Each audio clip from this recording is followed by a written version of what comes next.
Pedro Ernesto Denardim. Boa tarde, 1h06. O Sala de Redação nesta sexta-feira está no ar, passou o Grenal e amanhã já tem rodada importante, 2 grandes clássicos do futebol brasileiro envolvendo a dupla Grenal.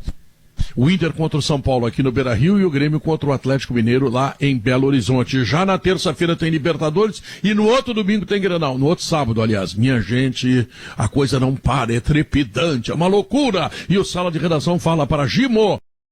Os totais de UTIs aqui no Internacional, pressão terrível no Internacional, porque vamos supor que o Inter não tenha resultados, eu não estou dizendo nem que perca as próximas partidas, tá? Que empate amanhã, que empate é quarta-feira o outro jogo, né? Terça. Que empate na terça e aí sim, perca o próximo Grenal, aí o Cudê cai. Se empatar essas 2 partidas, não for bem, e perder o próximo Grenal, o Cudê cai. Eu até arrisco a dizer que se perder o próximo Grenal, a não ser que tenha grandes resultados nessas 2 partidas, o Cudê vai ficar com muita dificuldade, porque a gente vê que assim, no ambiente do Internacional, não só no Beira-Rio, na torcida, as pessoas, existe um incômodo, né, com o número de derrotas. O Cudê teria que pelo menos empatar o próximo Grenal. Pelo menos empatar. Senão, eu acho que não vai. Não chega ao fim da primavera, Pedro Ernesto. O grande incômodo, Pedro, pelo qual passa o Cudê, a partir do resultado e do desempenho do meio da semana. Principalmente o desempenho, né, Maurício? O desempenho, né?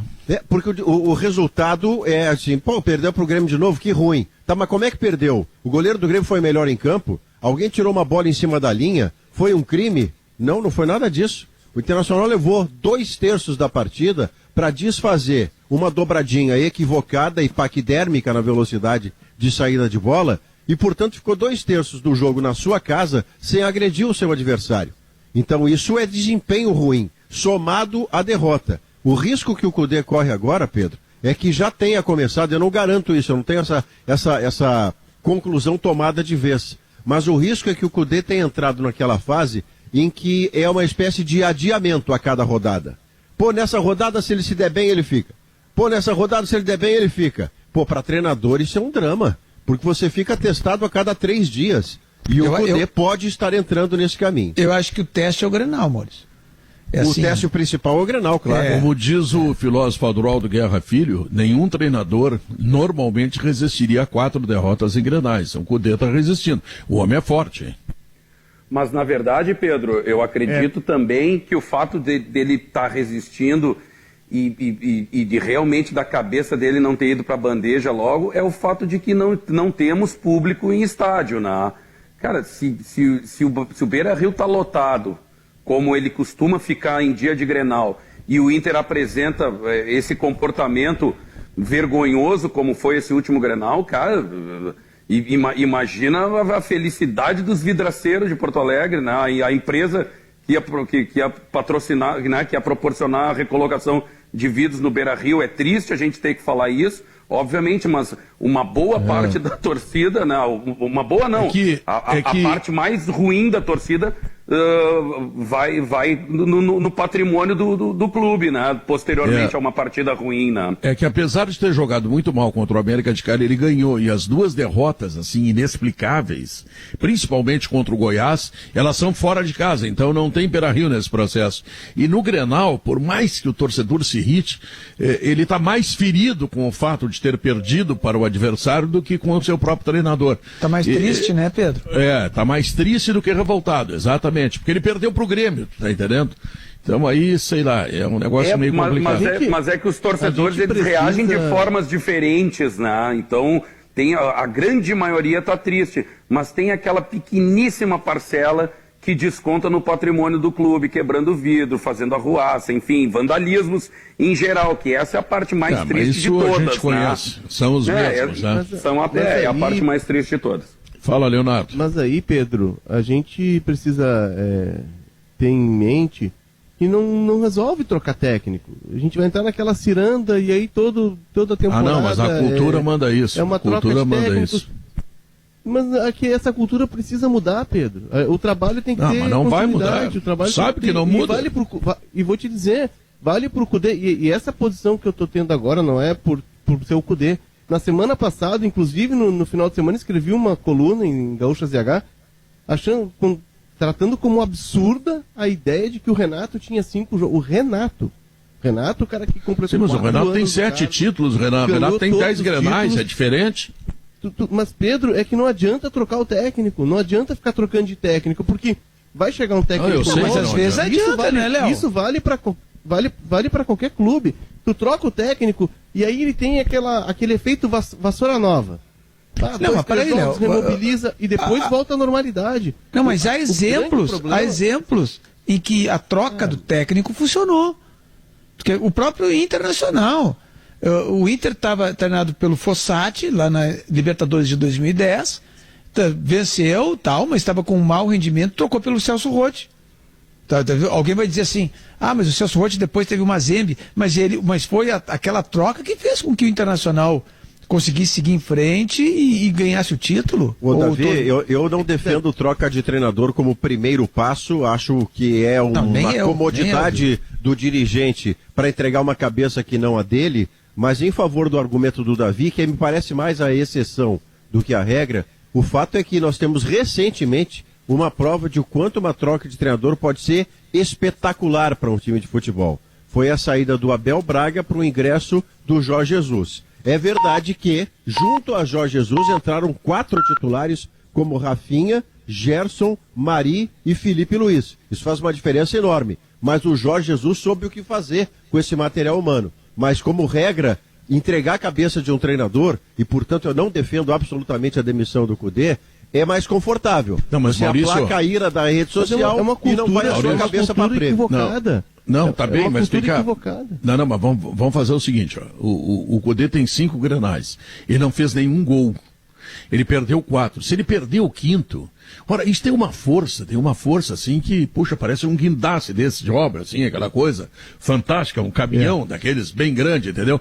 Porque, como é que tu vai explicar que o cara perdeu 5 grenais, empatou 1, não fez nenhum gol no Grêmio? Não tem explicação, não tem ambiente que segure isso. O que sustenta, né, Pedro? Ele é a boa campanha, inegavelmente a campanha do Campeonato Brasileiro é boa e na Libertadores ainda é boa. Com desempenho meia boca, né? Mas não é que todo trabalho, Pedro, todo trabalho ele passa por oscilações, assim como o baita trabalho que o Renato faz no Grêmio, passou por oscilações, passou recentemente, o Grêmio está se estabilizando outra vez, com uma retomada. Não, Leonardo, eu sei disso, passou Leonardo, no ano passado. Tu tem que contar isso pro torcedor, que o torcedor vai fazer pressão, o conselheiro vai fazer pressão. Passa, Pedro, por uma mudança, e tu falou, cultura, realmente, tu tem razão, a cultura do futebol brasileiro, mas a gente precisa mudar essa cultura, porque senão os técnicos eles não vão conseguir trabalhar. O técnico, ele trabalha pelo emprego dele, e aí o futebol brasileiro não evolui porque o técnico está preocupado, porque na quarta ou no domingo ele pode cair. O que ele faz? Ele recua o time, ele não ousa, ele não pensa numa ideia de jogo, ele está jogando pelo emprego. Aí ele vai cair, aí ele cai e vem outro, é a mesma ciranda. E assim o futebol brasileiro vai patinando, parece que a gente está numa esteira e não sai do lugar, entendeu? Patinando. A gente precisa ter planejamento. Em qualquer profissão. Se o Inter for buscar a Guerrinha, o Eduardo Cudê, na Argentina, para 2 anos, o trabalho dele tem 9 meses com 4 de parada. O trabalho é de 2 anos. É longo prazo. A gente está tratando o futebol como prova de 100 metros. O futebol é maratona, gente. Em qualquer profissão onde tu não rende, tem que trocar. Não é só no futebol. E eles trocam. Os gestores trocam. Se tu não render, ele te manda embora. Qualquer profissão. Ainda mais numa profissão que é pago um dinheiro muito maior. Que tu precisa de resultado para não deixar o teu público se afastar e continuar faturando. Então, o futuro do Cudê depende de uma pessoa só, do Cudê, que até agora segue fazendo as coisas erradas. Ele precisa fazer as coisas certas. Se ele perder o Grenal, não tem quem segure. Ele vai ser penta em Grenal. E aí não tem. O trabalho dele ele vai seguir em outro lugar. Esse negócio que tem que ter tempo, não tem que ter tempo. Futebol não permite tempo. Nós temos vários casos de treinadores que assumiram esse ano e que estão conseguindo resultados, pelo menos. Ah, falta produção, para alguns falta produção. O caso do Palmeiras, por exemplo. Palmeiras é o único invicto do Campeonato Brasileiro. O Luxemburgo tem o mesmo tempo do Cudê. Chegando jogador, saindo jogador. Vocês mesmos disseram ontem aí, o Palmeiras não é mais o que era, buscava, agora está apostando na meninada, está fazendo coisa. Ele está aí, ele é invicto na competição, está classificado praticamente na Libertadores também. Exato. Então, é o mesmo tempo, esse negócio de tempo. Tempo quem pede tempo é aviso prévio. Entendeu? Tem que chegar e mostrar. Ainda mais ele que foram buscar, não, agora eu não posso ir. Ele deve ter estudado o que ele queria. Pediu reforços quando chegou, deram a ele.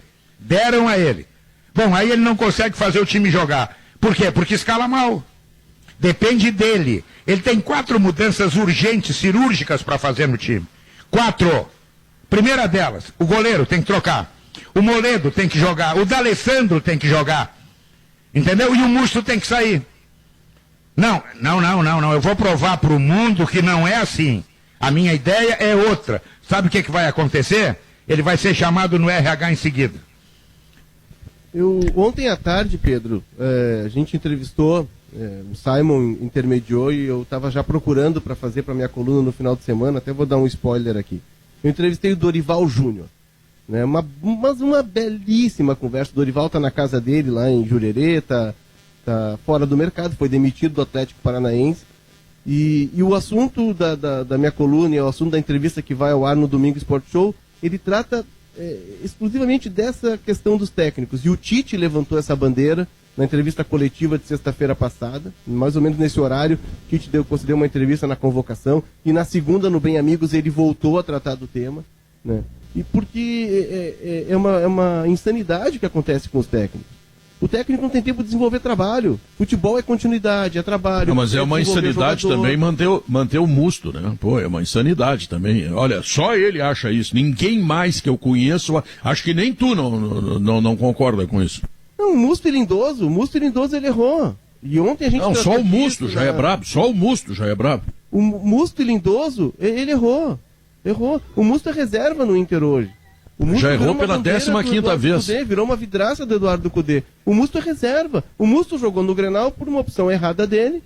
Ele achou que poderia trancar a rua do Grêmio e sair num contra-ataque e fazer um gol. Ele pensou errado. O Grenal, ele foi mal no Grenal. Mas o Grenal, ele errou. Mas, assim, no outro Grenal, no anterior, ele podia ter tomado 5, cara. Ele escapou de levar 5. Por essa nossa cultura de treinador, Pedro, por essa nossa cultura do resultadismo... Eu estou falando em desempenho. Estaria na rua hoje, porque o Guardiola não ganhou nada com o City ano passado. E o Klopp demorou 5 anos para ganhar pro Liverpool. Não, tá bem, deixa... Então, esses dois estariam na rua da amargura, estariam no seguro-desemprego. Deixa eu te falar, eu estou falando em desempenho. O penúltimo Grenal foi 2-0 pro Grêmio, e o resultado mais justo seria 4 ou 5. E no último Grenal, o Internacional tem uma chance de gol. O Internacional jamais ameaçou o time do Grêmio. E Musto Lindoso é a 15ª vez que ele bota. Quer dizer, já não deu certo lá no começo e continua não dando certo e ele continua botando. Pedro, então eu estou falando de desempenho, de atitude. O resultado acontece. Assim, eu acho que até o Léo está certo nessa questão de que a cultura brasileira é muito, não diria exigente, ela é apressada mesmo em relação imediatista ao trabalho dos técnicos. É imediatista, né, em relação ao trabalho dos técnicos. No entanto, a gente sabe que existe uma realidade, tem certas coisas que são insuportáveis, né? O Cudê, o Barcelona tomou 8-0, teve uma revolução no Barcelona, uma revolução, não foi pouca coisa, e continua ainda. Está lendo ali hoje o Messi de novo fazendo críticas à direção do Barcelona, né? Então as coisas acontecem também por causa dos resultados, e sobretudo num clube de futebol que busca o resultado. Estamos falando de um clube mega importante da Europa. Olha a bagunça que está aí. O treinador já deve estar no sei lá onde. Não, pois é. Agora... Não, mas só para completar, Léo, seja lá como for, mesmo que haja um consenso dentro do Inter de que é importante manter o trabalho do Cudê, se ele perder o Grenal, se ele pelo menos não empatar o próximo Grenal, a gente conhece as coisas como acontece no Rio Grande do Sul. Mas, ô Davi... não, é insustentável, ele não tem como ficar se ele perder o Grenal. O que me parece, o que nós não temos a notícia, Léo, até porque isso é a chamada economia interna, mas os nossos repórteres são fantásticos. Se tivesse acontecido, eles teriam a informação. O que me parece é que o Cudê, pela maneira como foi contratado, pela venda de um revolucionário, que definitivamente ele não é, ele é um bom treinador, mas não é revolucionário, parece a nós aqui do lado de cá do balcão que o Cudê não é cobrado. Não chega um dirigente nele e não é o dirigente escalar o time. Isso é indevido. Mas isso também não existe, Maurício. Maurício, também não existe. Ninguém cobra treinador no futebol brasileiro. Eles fazem o que bem entende. Não, mas o caso específico... Mas é um erro, Cudê, né? É um erro. É um erro, não faz. Mas, Pedro, no caso... É um erro, sabe por quê? Porque o dirigente é o dono do clube. É ele que paga. O dono da empresa que tem que te cobrar. Mas não chega. Essa graduação, Aliás, Guerrinha, essa graduação do dirigente... Tem que dominar do assunto para cobrar, né? Eu diria, para acrescentar, Maurício, que de maneira geral é o contrário. É o técnico que cobra do dirigente.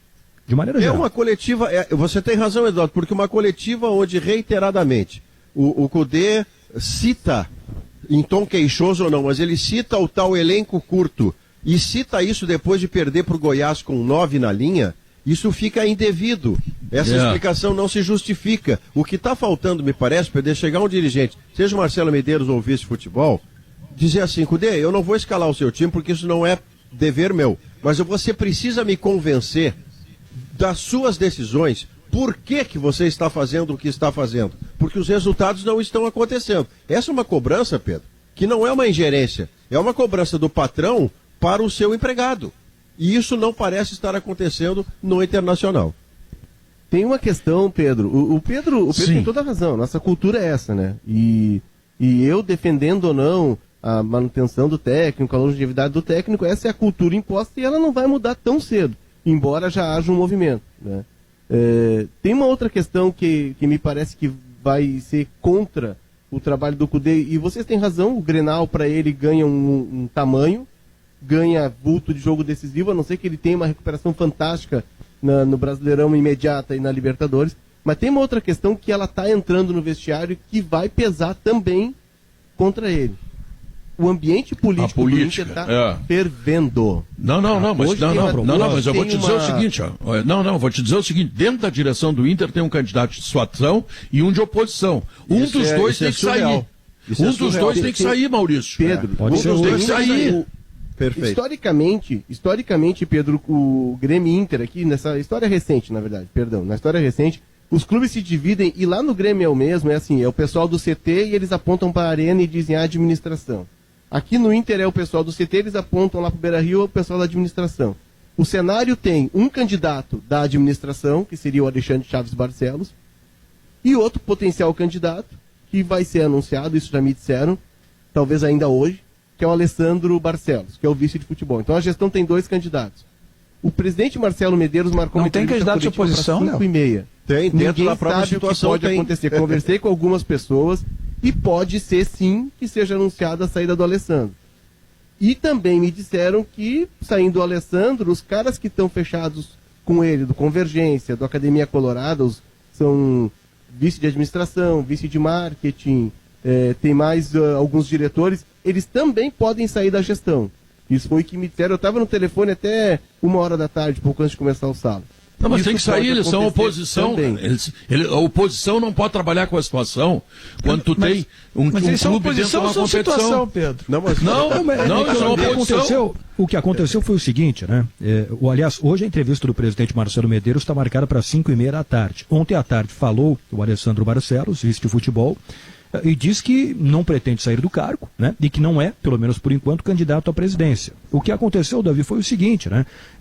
Esse movimento Intergrande, ele tem uma, digamos assim, uma coligação, uma aliança com outros movimentos políticos de sustentação dentro do Conselho Deliberativo, e aí tem, dentro desta aliança, o Alessandro Barcelos, que é de outro movimento político e que assumiu o cargo de vice-presidente de futebol, né? E estes outros movimentos têm integrantes da direção em outros cargos administrativos do clube também. Só que esta aliança está se rompendo, e o movimento do Alessandro Barcelos está saindo dessa aliança. Ele é do Academia Colorada, né? Academia Colorada. Verdade, quem são os líderes? Só pra gente entender. Na verdade é assim, Davi, só para ter uma ideia, o Gabar trouxe um retrato ali. O João Patrício Hermann é vice-eleito, é do Convergência, tá? Faz parte da gestão. E também faz parte da gestão a Academia Colorada e um outro movimento que é o Inter Maior. Mas o Academia Colorada tem o Alessandro Barcelos, que era da administração e hoje é do futebol, o Nelson Pires, né, que é do marketing, mídia e marketing, e o Convergência também tem o Vitor Grunberg, tá? O Alessandro Barcelos e o Vitor Grunberg, eles assumiram em janeiro os seus cargos na administração e no futebol, porque esses dois movimentos já estavam de saída da gestão. E aí o presidente Marcelo Medeiros, num movimento para manter essa coalizão, né, deu os cargos a esses dois movimentos e o baile seguiu. Só que chegando agora, a partir de julho, começaram as costuras políticas, as conversas.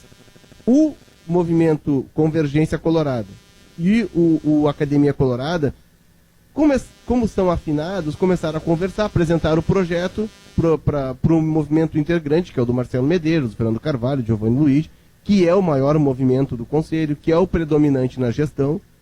As conversas não evoluíram. Esses dois movimentos receberam também o I9, que é um movimento de oposição, e aí se fechou uma aliança. Está tudo muito bem costurado, há uma carta já pronta de intenções, né, para ser publicada, e o Alessandro Barcelos vai ser lançado candidato. Então o Inter teria o Alessandro Barcelos, candidato pelo Convergência. Um dos dois tem que sair. E do outro lado, Alexandre Leonardo, Chaves Barcelos, me esclarece o negócio só para ficar mais Medeiros. claro, por favor, como se eu fosse um torcedor do Inter ou do Grêmio, se fosse o caso do Grêmio, que já viveu uma situação parecida. Quem é o candidato do Marcelo Medeiros? Alexandre Chaves Barcelos, que é do mesmo movimento do Marcelo Medeiros. Alexandre Chaves Barcelos tem que função no clube? Vice-presidente do Conselho Gestor. Então, o vice de futebol do Internacional tem que sair hoje do clube ou não ser candidato. Claro. Olha, e para contextualizar... Não, e tem até uma tese, viu, Gabardo, que pode ser, pode o Alessandro Barcelos desistir e entrar o Dani Dubin representando esses grupos aí, até essa informação tem. Dani Dubin seria vice na chapa do Barcelos, né, Pedro? Tem essa informação e ele seria... Se o Barcelos desistir por qualquer razão, tá? Se quiser continuar como vice de futebol, o Dani Dubin é a bola da vez. É o candidato. Agora o Gabardo vai trazer um outro detalhe importante aí. Bom, primeiro é que a candidatura de situação do Alexandre Chaves Barcelos depende de uma alteração estatutária do clube, né? Porque nesse momento ele não pode concorrer. Não há previsão dentro do Conselho Deliberativo de 2 reeleições, não só do presidente Marcelo Medeiros, mas também daqueles que compõem o Conselho de Gestão. Ele, Alexandre Chaves Barcelos, o João Patrício Hermann, por exemplo, também não pode. A não ser que o estatuto... A não ser que o estatuto seja modificado, mas não me parece que tem tempo, não tem tempo para isso, né? Não tem tempo e não tem interesse, porque os clubes, os movimentos divergentes não vão querer, né? E hoje eu soube, Gabardo, que esse artigo do estatuto, ele também está replicado no estatuto da eleição, né? no regulamento, no regimento da eleição. E isso também, para deixar claro que, que haveria um impedimento do Chaves Barcelos de concorrer, porque seria a terceira... recondução, né? E só podem 2, como tu disseste. Mas quem é o candidato do Império Otomano? Não, seria o Chaves Barcelos, mas ele está proibido. Mas eu olhando de fora, assim, Léo, eu fico impressionado com como é que tem um cara da oposição num cargo chave É que não era. Situação. É que ele virou oposição no meio do caminho, né? A partir do momento que o movimento político mas no momento que o cara vira oposição, aí, bom, se é um cara convidado... Aí tu te convida a se retirar, né? Duda, é estranho isso. Tá na própria palavra, Duda, que você está trazendo. Olha só, o vice de futebol do Internacional vai sair candidato. Se ele vai sair candidato e há um outro candidato do presidente, que hoje é o presidente dele, se ele vai sair candidato é porque ele é contra boa parte das coisas que são feitas como são feitas hoje. Então ele não pode, ao mesmo tempo, Duda, ser gestão e oposição a esta gestão. Não há como funcionar. Na verdade, o presidente... Só rapidinho, Léo. Que tem grande autocrítica. E vamos lá, o que rege uma eleição quando vai pro pátio é o futebol, né? É dentro do campo. É muito difícil que sei lá, mais coisas sejam analisadas, porque é muita paixão envolvida. Se o cara que tá saindo fazia o futebol e o futebol não está bem, como é que ele entra numa eleição? É verdade. Mas o futebol não tá mal, né? O futebol não tá mal. Não, tudo bem. Pode ser que até a eleição não esteja melhor. Porque a eleição não é agora. Para reforçar, porque daqui a pouco para alguém pode não ter ficado muito claro, né? Porque o Alessandro Barcelos, quando ele assumiu o cargo, ele era a situação, né? O grupo político dele fazia parte dessa aliança. E no meio do caminho, esse grupo político saiu desta aliança. Mas, então, Gabardo, tem uma informação que é tua. O Chaves Barcelos não pode concorrer. Então o candidato é o Alessandro Barcelos. E o presidente vai ter que fechar com ele, que é o que tem, né? Ou lançar outro. Isso é uma discussão, Pedro, que ela já vem se desenrolando nos bastidores. E era uma granada que estava prestes a ter o pino tirado. E me parece que chegou o momento. Era uma discussão que foi muito empurrada com a barriga, deixa para lá para não atrapalhar a questão do campo. E tem um outro detalhe que, quando foi refeito o estatuto, não essa última vez, no ano passado, porque no ano passado teve alterações estatutárias que mudaram. Por exemplo, hoje até agora o Inter elegia os 3 integrantes do Conselho de Gestão. E os outros 2 eram convidados. Agora não, agora os 5 são eleitos. É uma nominata de 5. Outra, o mandato do presidente ele passa de 2 para 3 anos. Mas nessa alteração que impede de uma terceira recondução, de uma segunda recondução, né, de um terceiro mandato do Conselho de Gestão, o Alexandre Barcelos era um dos integrantes da comissão estatutária e participou da redação do texto. Também tem esse ingrediente que é sempre levantado pelos conselheiros.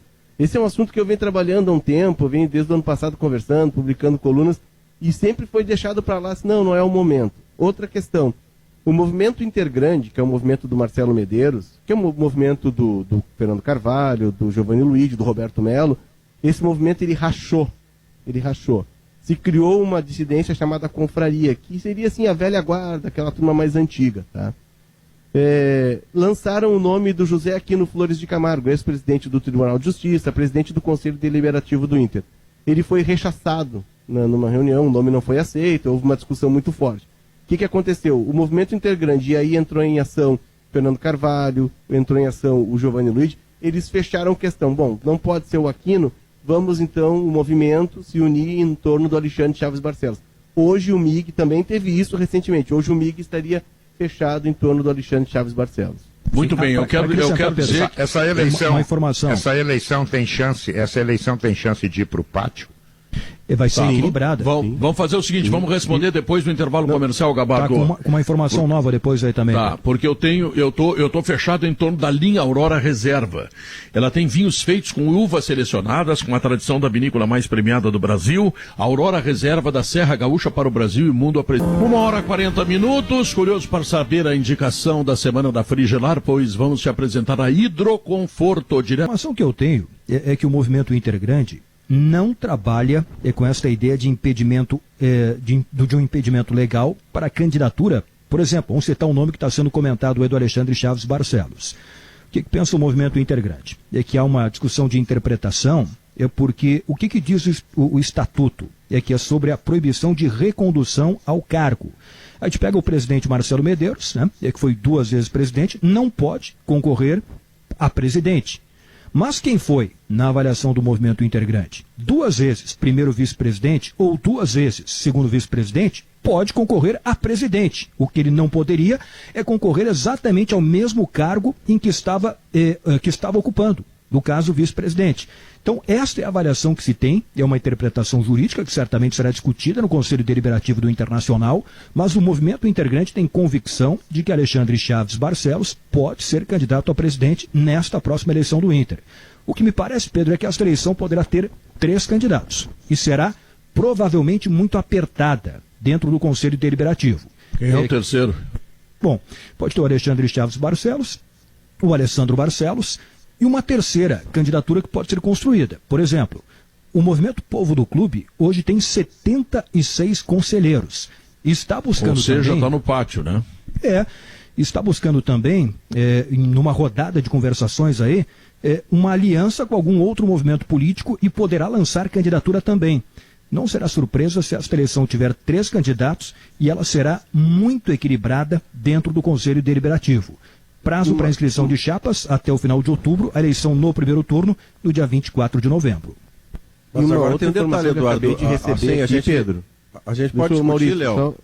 A gente pode discutir mil coisas da eleição, mas eu quero só deixar o meu voto aqui de que o recente desempenho ruim do Internacional contra Goiás, Fortaleza, fazendo 5 pontos em 15 contra adversários médios, e o Inter não está ganhando o Grenal, não tem como essência de problema a política do clube. Se o vice também é candidato, se ele é oposição em situação junto, as coisas estão muito mais dentro do campo Muito mais as decisões do treinador, o preparo das peças, do que propriamente a política. Senão mistura demais. Não me parece que tem esse alcance. Tá, vamos falar do Grêmio agora? Duas informações, Pedro. Não, só duas informações que chegaram aqui enquanto o Gabardo falava, tá? E eu peço desculpa ao Gabardo, como eu estava ouvindo aqui o que me mandaram, eu não escutei tudo que o Gabardo disse, tá? O Gabardo acho que disse que vai ter uma terceira candidatura que seria do José Aquino Flores de Camargo. É isso, né, Gabardo? Nome, mas que realmente podem ter 3 candidatos. Tá, então me disseram que é o José Aquino Flores de Camargo. E aí a informação que vem junto. O Confraria, que é aquela dissidência, aquele grupo dentro do MIG, que hoje tem 107 conselheiros, tá? E eles seriam em torno de 40. O MIG é o movimento do Marcelo Medeiros, do Alexandre Chaves Barcelos. O Confraria apoiaria o Aquino.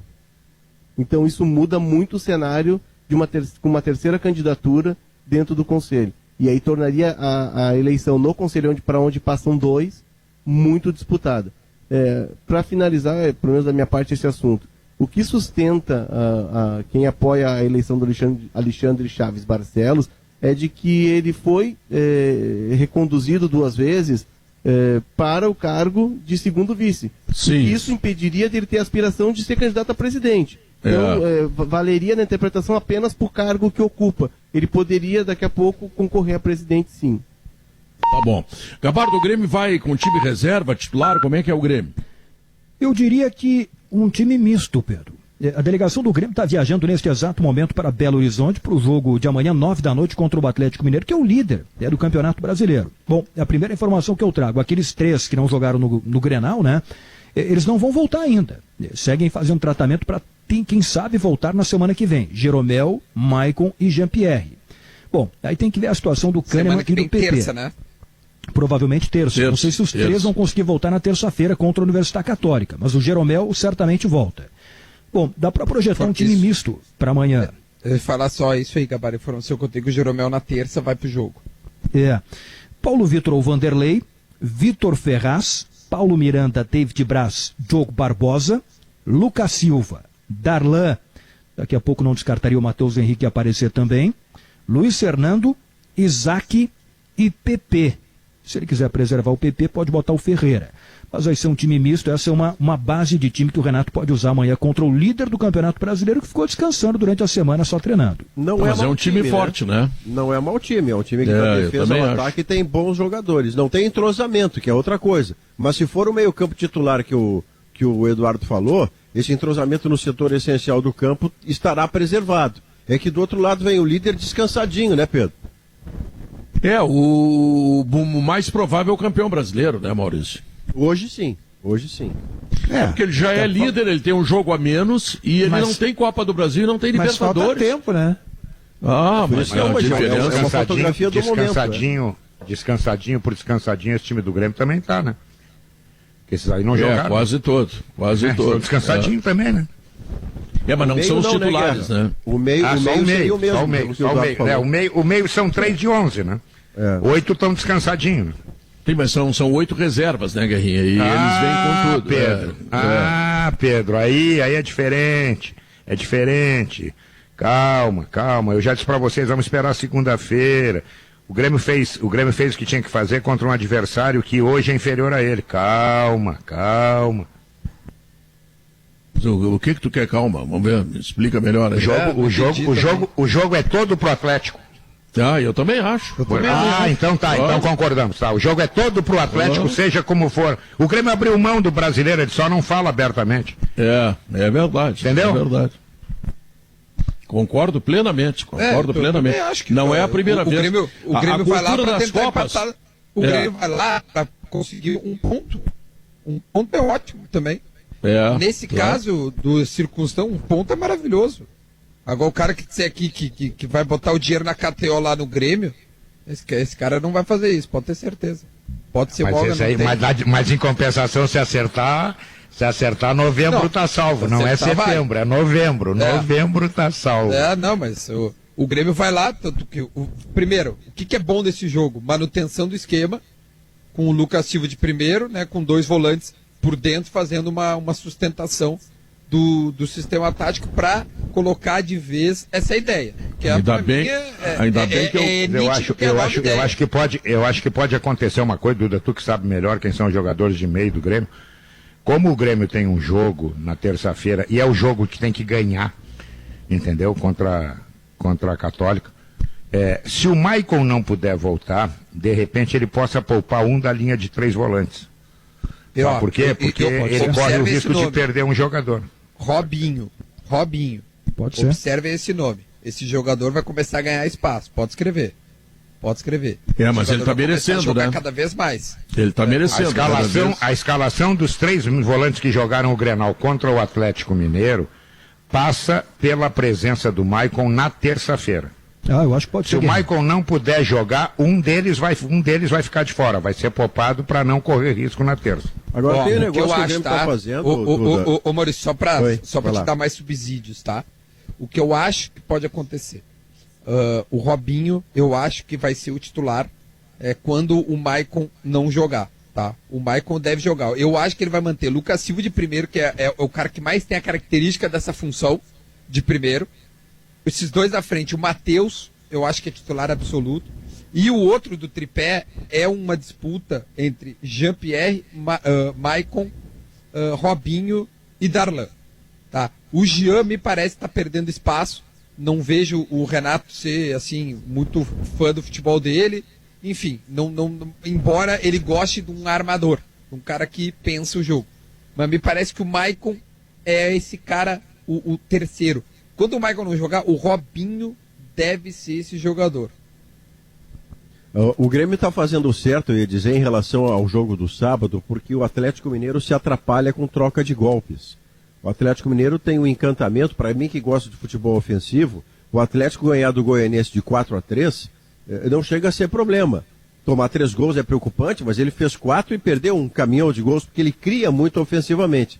Mas um time como o Grêmio, que vai enfrentar o Atlético, se ficasse todo ele atrás da linha da bola, o Atlético vai tanto para dentro desse time que um erro, 1-0, o jogo acabou. Mas trocando golpes, a defesa do Atlético fica sempre muito exposta, a chance do Grêmio, nesta partida com esses jogadores, aumenta. Embora o franco favoritismo, por todas as razões, o franco favoritismo do jogo seja do Atlético Mineiro. Né? Maurício, o Grêmio tem, mais uma vez, na figura do PP, um cara de contra-ataque, de jogada individual, e a bola parada, um Diego Souza dentro da área pode ser um cara que realmente briga lá, a bola soba para alguém, sabe, aquelas coisas assim.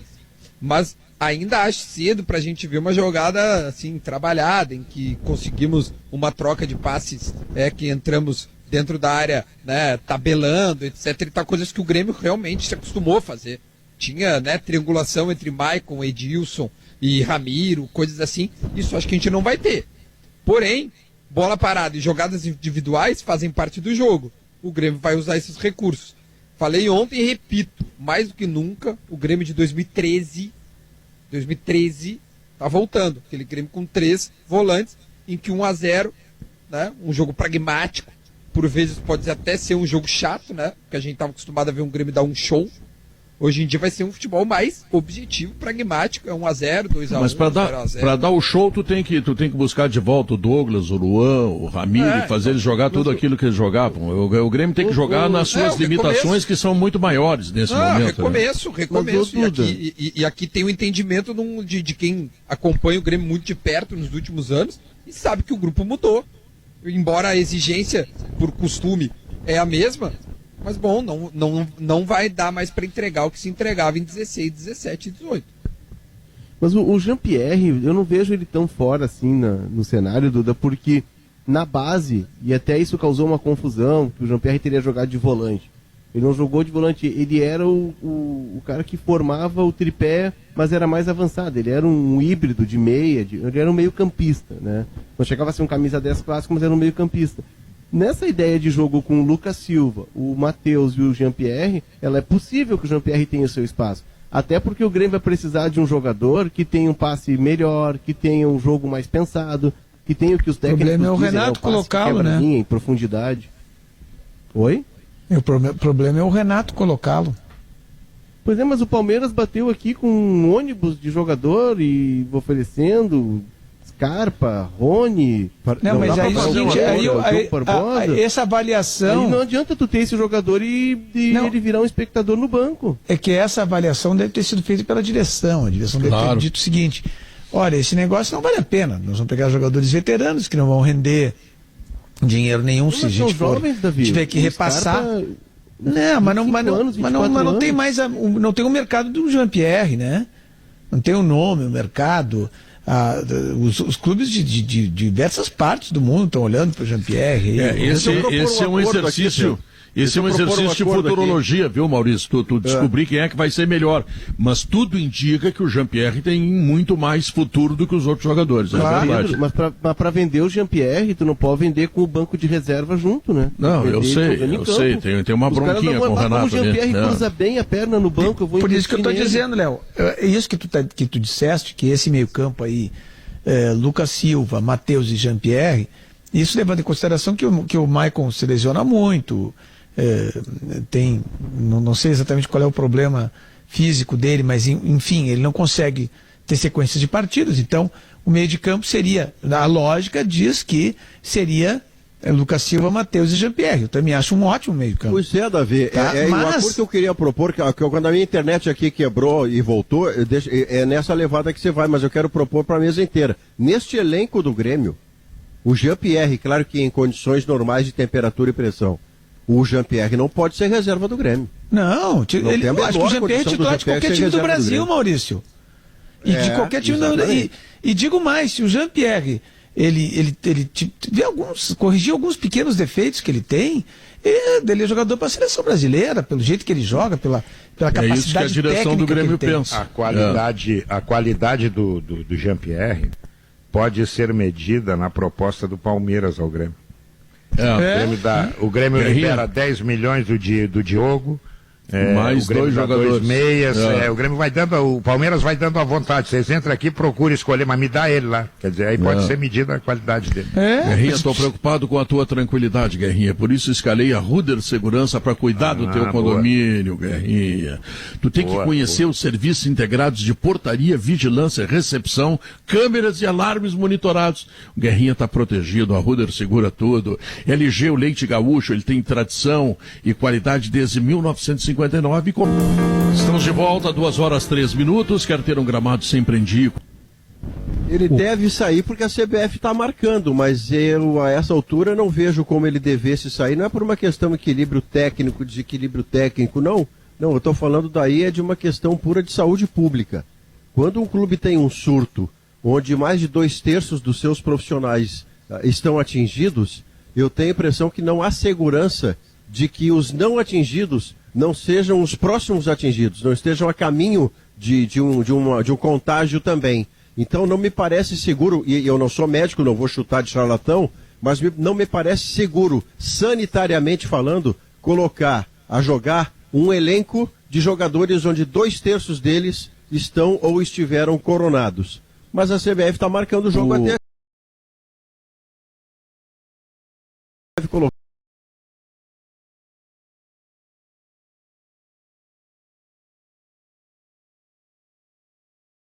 2h05 da tarde, o jogo está mantido.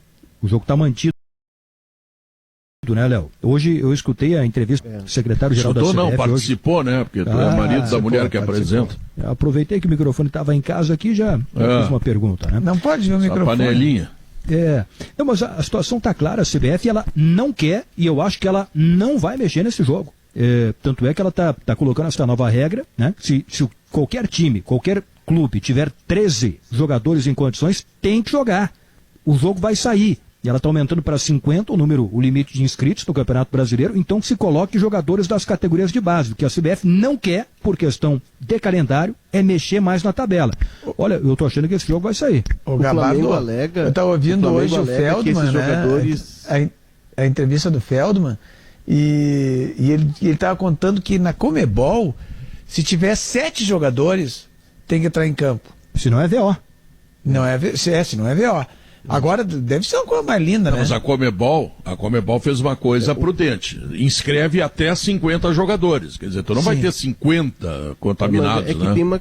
tem uma questão, Pedro. Sabe-se lá, o né? Flamengo alega o Michel Assef Filho, que é filho daquele grande dirigente do Flamengo. Hoje ele é o jurídico do Flamengo, é advogado do Flamengo. Quer dizer que o Michel Assef é filho do Michel Assef pai, é isso? Exato. Não, tá bem. Pra quem não sabe, muita gente não sabe que o Michel Assef foi um grande dirigente do Flamengo nas décadas passadas. Não sabia que o Michel Assef...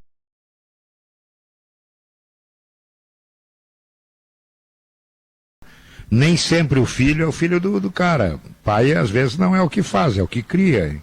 Até o seguinte, né? Vamos devagar. Até o seguinte, o teu pai era o vovô. Tem mais isso ainda. Vovô Guerra. Exatamente. Exatamente. Mais isso. Mas é o seguinte, Guerrinha, pai é quem vai na reunião da escola e quem assume os boletos. Deixa assim que eu tô nessa situação confortável, não vai mudar isso agora. Mas assim, o que o Flamengo uma alega... guampinha aqui, uma guampinha ali também não vai fazer a diferença. Tati, fala Ninguém nunca morreu por isso, mano. Falou, pelo amor de Deus. Sim, mas tu não gosta de ser bobagem? Desbobagem naquela outra rádio lá o dia inteiro e aqui aí não pode. É que eu passo o dia inteiro falando bobagem, aí eu quero falar sério, meia hora. Eu vou dizer, Duda, vou até dizer uma coisa pra ti. Duda, eu vou até te dizer uma coisa aí pra vocês, eu não me importo com a guampa, eu quero é sigilo. Claro.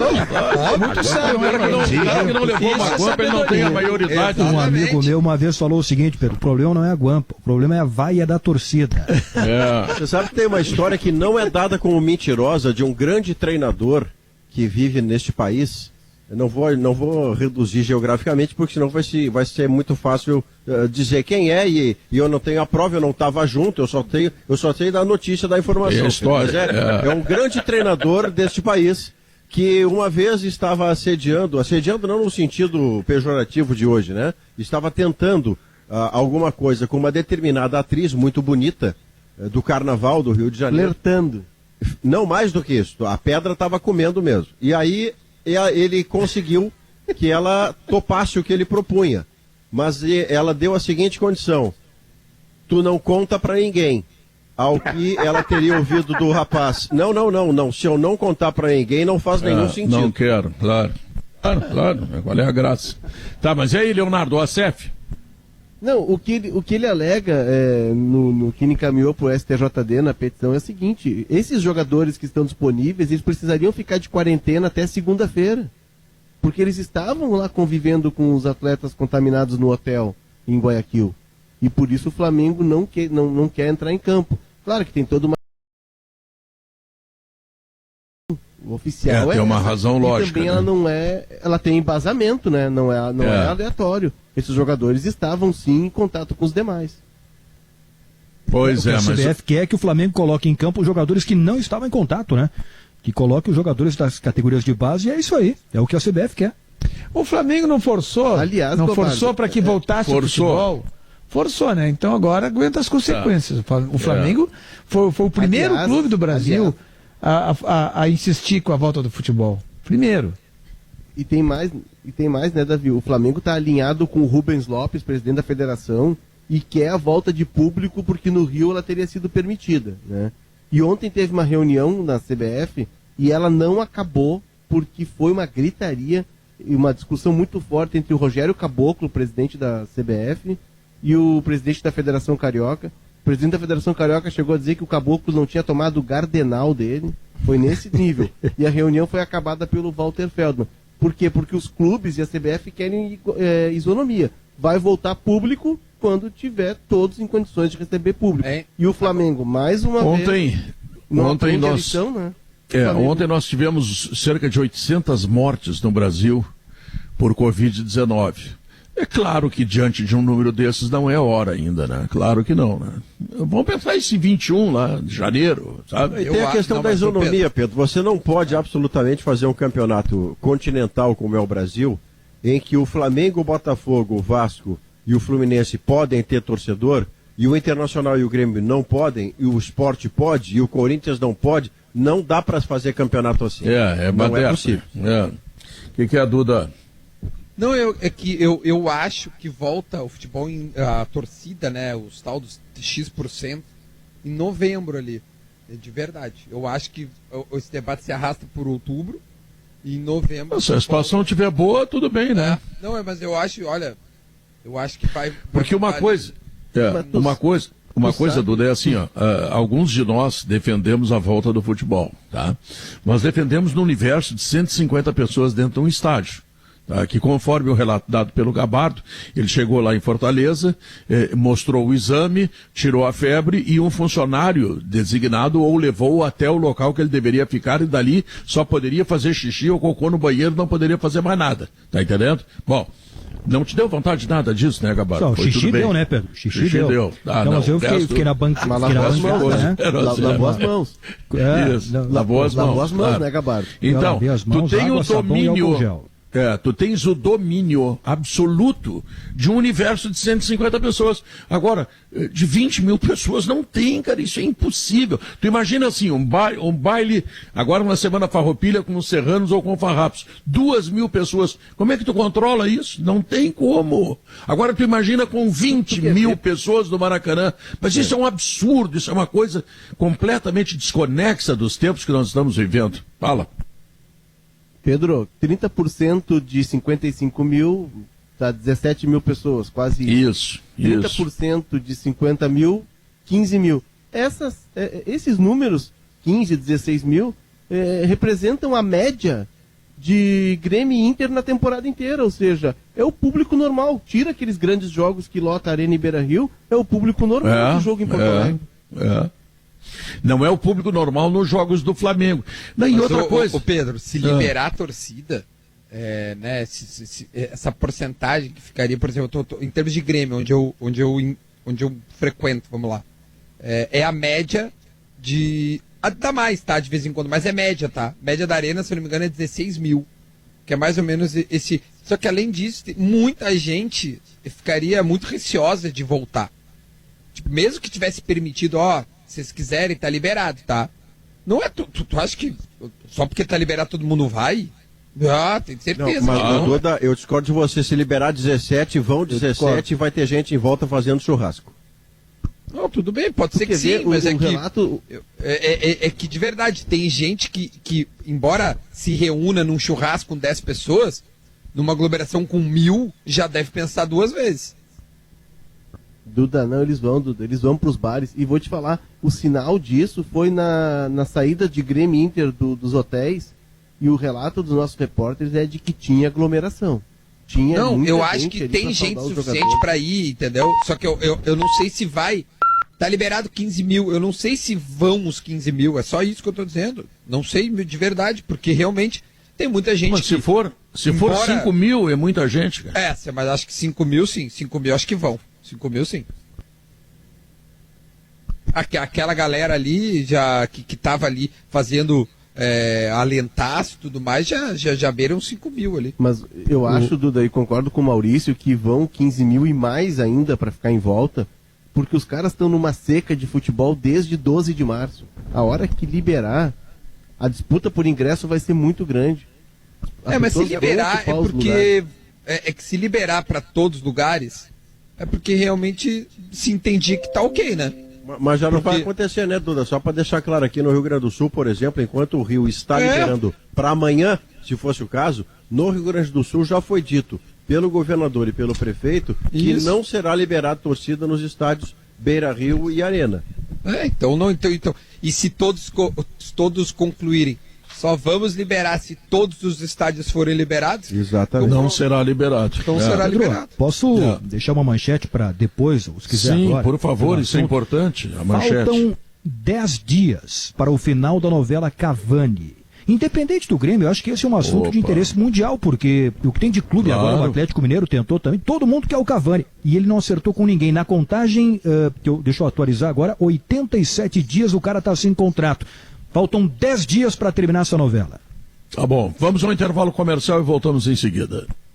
2h19, Eduardo Gabardo traz o caso Cavani. Pois é, dia 5 de outubro, Pedro, termina o prazo de inscrições para a Liga dos Campeões da Europa. Então, a partir de amanhã, faltam 10 dias para terminar essa novela e ele decidir onde vai jogar nessa próxima temporada. Que mistério! O que está passando pela cabeça do Cavani? Eu estou contando aqui o tempo que ele está sem contrato. 31 dias de julho, mais 31 dias. De agosto são 62, mais 25 de setembro, 87 dias sem contrato e nada até agora. Bom, busquei informações aqui hoje pela manhã, a situação, pelo que eu recebi, segue a mesma. O Cavani quer usar este tempo disponível na Europa para ver se surge alguma coisa para ele por lá. Mas o que está ficando claro é que o Cavani, vejam só, ele não é o plano A dos principais clubes europeus. Teve uma possibilidade da Juventus, ele não foi contratado. Teve uma possibilidade no Atlético de Madrid, e ainda tem, mas o Suárez é que foi contratado. Aliás, o Suárez era para ir para a Juventus, mas aí deu um rolinho lá, Pedro. Deu um migué na prova do italiano, para conseguir o passaporte italiano, chegou lá para fazer o teste já sabendo das respostas. Pô, deu uma confusão daquelas lá. Então, o Suárez saiu do Barcelona e fechou com o Atlético de Madrid. Se o Diego Costa sair do Atlético de Madrid, pode ter uma possibilidade de proposta pelo Cavani. O Real Madrid também lhe foi oferecido, mas não deve ser contratado. Então, ele quer usar esse tempo até o dia 5 de outubro para ver se pinta alguma coisa na Europa. O Atlético Mineiro assinou com 2.300.000 reais por mês e a proposta foi recusada. Esta é a situação do Cavani. Estamos entrando nos últimos capítulos desta novela. Eu estou recebendo uma informação aqui, porque pelo fato de ele não ter contrato, ele pode assinar com qualquer clube a qualquer tempo. É verdade isso? Não é transação clube-clube, é isso mesmo. Pode chegar e jogar. Mas, então o dia 5 está comprometido, né? Se até o dia 5 de outubro não acertar com o clube europeu, tem um fechamento da janela, tem um fechamento da janela das inscrições dos campeonatos europeus. Isso que o ele não pode ser inscrito na Liga dos Campeões. Dia 5 de outubro termina com as inscrições na Liga dos Campeões. Ele está esperando dia 5 para ver o contra-cheque. Para ver o que vai fazer. Mas eu acho, Gabardo, que esse recuo do Real Madrid é estratégico. Me parece assim, que existe uma intenção do Real Madrid assim, de contar com ele, de repente estar negociando salários, esse tipo de coisa, porque se ele está todo esse tempo aí parado, então a intenção dele é ficar na Europa, porque se ele quisesse vir para a América do Sul, já teria se definido pela América do Sul. As pessoas dizem o seguinte: não, se ele vier para a América do Sul é para o Grêmio, então ele não tem certeza que ia vir para a América do Sul, entende? Seria a última alternativa, digamos assim. A primeira coisa que ele não tem é pressa, né, Davi? Não, mas assim, Maurício, o cara é um atacante, um profissional requisitado. Claro. Ele é um jogador que vários clubes gostariam de tê-lo, né? Então é o seguinte, por que ele está quase 3 meses parado? Assim, a intenção dele é ir para a América do Sul. Então, no primeiro mês já escolheria o time, né, o Grêmio, ou o Boca, ou sei lá o quê, o time que ele escolhesse e viria para a América do Sul, né? Isso não teria nenhuma dúvida a respeito disso. Agora, se ele está todo esse tempo parado, é porque ele está esperando uma outra proposta da Europa. Só pode ser isso. Sem dúvida. Não, é isso, de fato. E ele assim não no quer, Grêmio, né, Gabardo? Ele não quer China, Estados Unidos, Japão, esses mercados secundários assim que pagam bem. Ele não quer, ele quer jogar em alto nível. E assim, tudo que eu ouvi, por exemplo, no Grêmio é que o Cavani sempre foi muito correto, muito honesto. Não fez leilão, não enrolou. Ele sempre disse isso que o Davi falou. A prioridade é ficar na Europa. Ele ouviu o projeto do Grêmio, ouviu a proposta do Grêmio e pediu para esperar. Disse que ia continuar com as negociações na Europa e que se lá não houvesse possibilidade de continuar, ele retomaria a conversa com o Grêmio. Então ele sempre foi muito correto com o Grêmio. Nunca teve leilão, nunca teve falta de verdade, ele sempre colocou isso.